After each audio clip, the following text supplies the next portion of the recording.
A rescue mission to find 6 missing U.S. Marines is continuing in Nepal after their helicopter disappeared yesterday. The helicopter was delivering aid to one of the districts hit hardest by the earthquakes.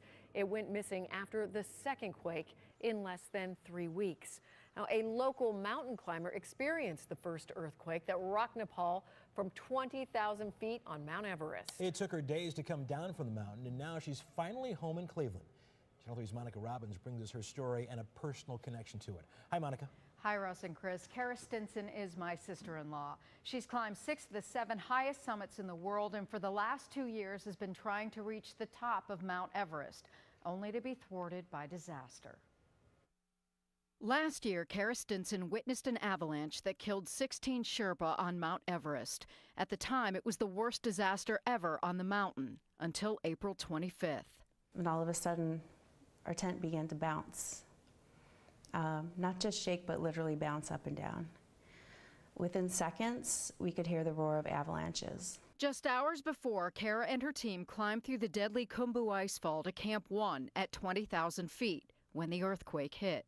We could still hear the avalanches coming down at us from multiple directions, but we couldn't see them. The Sherpa were praying, I was praying. The first avalanche, the first powder blast came. I didn't have anything covering my mouth at that time. I wasn't prepared when I ran out of the tent.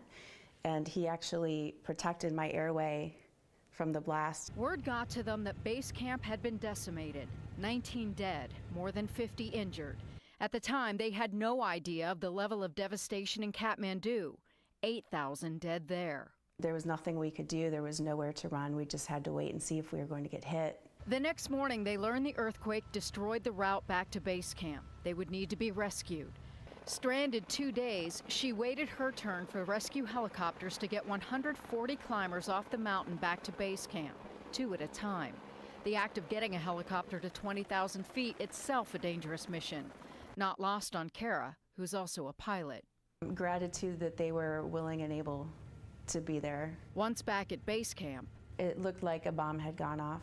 The center portion of base camp was just flattened. The helicopters were taken for humanitarian aid, and Kara and her team began the long walk down the mountain, witnessing the devastation along the way.